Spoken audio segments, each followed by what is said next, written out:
नमस्कार, मैं हूं आपके साथ मयंक। आज 19 तारीख है। पिछले 12 घंटों के अंदर ईरान और अमेरिका के बीच जंग और भी ज़्यादा तेज हो चुकी है।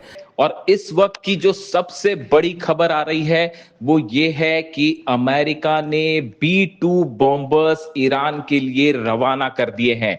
B-1, B-2 और B-52 बॉम्बर्स जो हैं वो ईरान की तरफ बढ़ने शुरू हो गए हैं। और जिसके बाद ये अंदाजा लगाया जा रहा है, ऐसी एजेंसी से, खुफिया एजेंसी से ये इस तरह की जानकारी है कि अमेरिका अब B-2 बॉम्बर्स से, B-52 बॉम्बर्स से बड़ा हमला कर सकता है ईरान के ऊपर। और खास तौर पर ईरान के न्यूक्लियर साइट्स पर बड़े हमले हो सकते हैं। देखिए, जो खबरें आ रही हैं सूत्रों के मुताबिक, B-2 बॉम्बर्स, B-1 बॉम्बर्स और B-52 बॉम्बर्स अमेरिका से टेक ऑफ किए हैं और इंग्लैंड, ब्रिटेन पहुंच चुके हैं। और खबरें हैं अब वहां से वो ईरान की तरफ आगे बढ़ने शुरू हो गए हैं। ऐसा माना जा रहा है कि इन B-2 बॉम्बर्स के जरिए बंकर बस्टर बम से बड़ा हमला हो सकता है ईरान के ऊपर और जल्दी ये स्ट्राइक हो सकती है। देखिए, इसकी सबसे बड़ी वजह है, बताया ये जा रहा है, जिस तरह से ईरान ने जॉर्डन पर हमले किए, कुवैत पर हमले किए, बहरीन पर हमले किए, उससे अमेरिकी सेना जो है और डोनाल्ड ट्रंप दोनों फ्रस्ट्रेशन में हैं। इस तरह की खबरें सामने आ रही है और बताया ये जा रहा है कि अब जो है वो एक बड़ा हमला कर सकते हैं डोनाल्ड ट्रंप, और जिसकी प्लानिंग पूरी हो चुकी है। देखिए, एक बड़ी बैठक हुई अमेरिका में, ऐसी जानकारी है, जिसमें डोनाल्ड ट्रंप के सामने तमाम प्रस्ताव रखे गए, अलग अलग ऑप्शंस रखे गए। जिसके बाद अब खुफिया सूत्रों से यह जानकारी है कि ईरान पर बड़ी स्ट्राइक करने की तैयारी पूरी कर ली गई है और अगला हमला B-2 बॉम्बर्स के जरिए होगा और बंकर बस्टर बॉम्ब्स के जरिए होगा। खबरें ये भी हैं कि अब इस जंग में इजराइल को भी शामिल किया जा सकता है। इस तरह की जानकारियां सामने हैं कि नेतन्याहू और ट्रंप जो है, इनके बीच में आगे क्या करना है, इसको लेकर चर्चा हुई है। अमेरिका और इजराइल के अधिकारियों के बीच में चर्चा हुई है और जल्द ही आप देख सकते हैं कि जंग में इजराइल भी कूद जाए। जब अभी तक इजराइल की तरफ से हमले नहीं हो रहे थे, लेकिन अब इजराइल की तरफ से भी हमले शुरू हो जाएंगे। देखिए, जिस तरह से जॉर्डन पर हमला हुआ, खास तौर पर जॉर्डन पे, जहां पर कई अमेरिकी सैनिकों की मौत हुई है, कई सैनिक घायल हो गए हैं, अमेरिका का पेट्रियट सिस्टम तबाह कर दिया गया, थार्ड सिस्टम तबाह कर दिया गया, रडार तबाह हो गए हैं। इसके साथ ही जो खबरें, देखिए, मैंने आपको पहले ही बताई थी बात, सबसे पहले हमने ये बात आपको बताई थी कि कई फाइटर जेट्स तबाह हो गए हैं। इसमें F-18 शामिल हैं, रिफ्यूलिंग जेट शामिल हैं, इनके हैंगर्स पर हमला हुआ है जॉर्डन पे और कई प्लेन तबाह हो गए हैं। इस तरह की दावे हो रहे थे। हमने सबसे पहले आपको ये बताया था कि देखिए, कुछ दिनों बाद ये जानकारियां सामने आने लगेगी। अमेरिकी सोल्जर्स की जो कैजुअलिटी है, मारे गए हैं, उनके नंबर्स भी सामने आने लगेंगे। और देखिए, बिल्कुल वही हुआ। मुश्किल से 3 दिन हुए और ये जानकारियां सामने आने लग गई। हमारे दावे 100% एक बार फिर सच साबित हुए।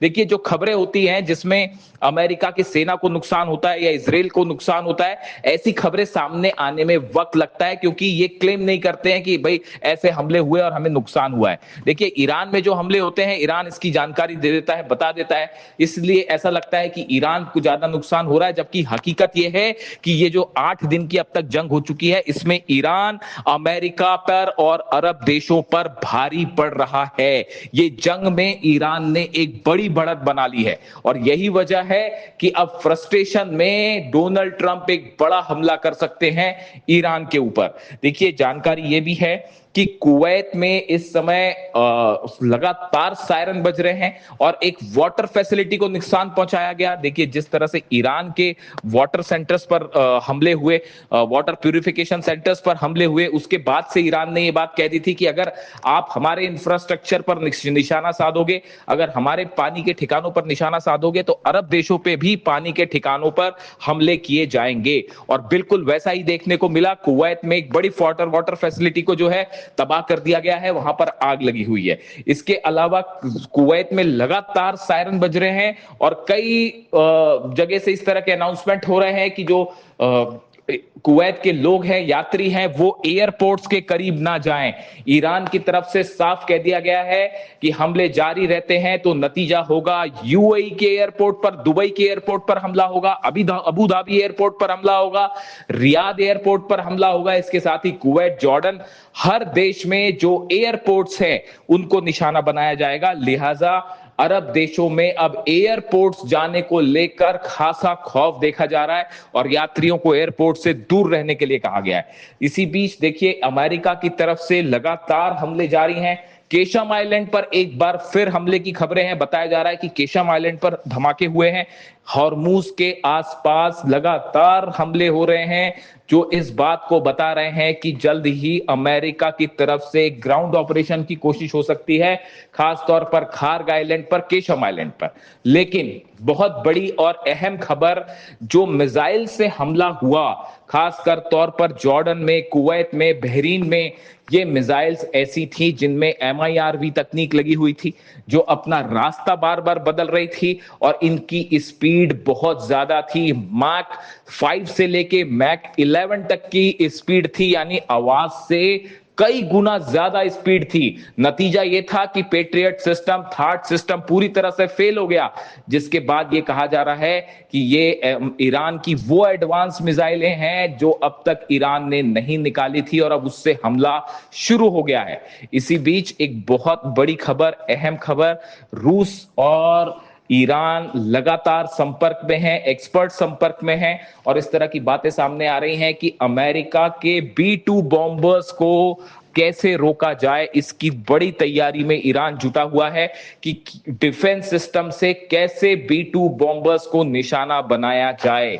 इसको लेकर बड़ा जो है वो चिंतन हो रहा है, चर्चा हो रही है ईरान के अधिकारियों में, IRGC में, कि अगर अमेरिका की तरफ से B-2 बॉम्बर्स की तरह हमला होता है, जैसे पिछली बार फोर्दो, नतांज और इस्फहान पर हमले हुए थे। देखिए, B-2 बॉम्बर का रोकना बेहद मुश्किल होता है। सैटेलाइट्स इसको आसानी से नहीं पकड़ पाते हैं, लेकिन रूस के पास बताया जाता है वो टेक्नोलॉजी है, और शायद चाइना के पास भी, जो B-2 बॉम्बर को लोकेट कर देते हैं हमले के पहले।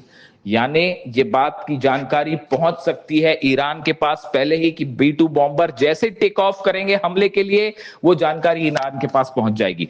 ऐसे में क्या ईरान का कोई ऐसा डिफेंस सिस्टम देखने को मिल सकता है जो B-2 बॉम्बर को निशाना बनाए? फिलहाल ईरान में इसको लेकर बड़ी प्लानिंग हो रही है कि कैसे अमेरिका के B-2 बॉम्बर्स को गिराया जाए, कैसे रोका जाए, क्योंकि जानकारी जो ये है सूत्रों के मुताबिक कि बड़ी संख्या में B-2 बॉम्बर एक साथ बंकर बस्टर बम बरसा सकते हैं कई जगह पर, खास तौर पर न्यूक्लियर ठिकाने पर, बुशर पर बड़ा खतरा मंडरा रहा है। देखिए, मैं बार बार आपको बुशर की बात कर रहा हूं। बुशर में धमाके का मतलब बड़ा रेडिएशन और उससे बड़ा हाहाकार मच सकता है, बड़ा नुकसान हो सकता है पूरे अरब में, ना सिर्फ ईरान में बल्कि पूरे अरब देशों में। ऐसे में B-2 बॉम्बर को लेकर जो जानकारियां सामने आ रही हैं, एक बड़ा हमला अगले चंद घंटों के अंदर B-1, B-2 बॉम्बर से देखने को मिल सकता है और ईरान ने इन्हें गिराने की पूरी तैयारी शुरू कर दी है कि कैसे इसे रोका जाए। तमाम जगह डिफेंस सिस्टम एक्टिवेट कर दिए गए हैं। अब देखना यह है कि B-2 बॉम्बर से अगर हमला होता है, देखिए B-2 बॉम्बर, मैं फिर से रिपीट करूंगा, इसको रोकना, गिराना बेहद मुश्किल है, बेहद मुश्किल है। लेकिन जिस तरह की मिसाइल्स का प्रदर्शन किया है ईरान ने, खासतौर पर जॉर्डन में, MIRV तकनीक, हाई स्पीड, इससे अमेरिका की सेना भी हैरान है और किसी को इस बात पर कोई आश्चर्य नहीं है कि ईरान की तरफ से कोई ऐसा दावा देखने को मिल जाए, कोई ऐसी मिसाइल देखने को मिल जाए जो B-2 बॉम्बर को भी नुकसान पहुंचा दे। इस तरह की राय भी तमाम एक्सपर्ट्स के साथ सामने आ रही है, देखने को मिल रही है। यानी फिलहाल ईरान की मिसाइल्स का खौफ अमेरिका के सिर पर चढ़कर बोल रहा है। अब देखना यह है कि आज की रात क्या होता है और अगर B-2 बॉम्बर से हमले होते हैं तो उसमें ईरान की तरफ से क्या कदम उठाया जाता है। पूरे हालात पर हमारी नजर है, जैसी कोई भी अपडेट होगा आप तक फौरन पहुंचाएंगे। Thank you so much.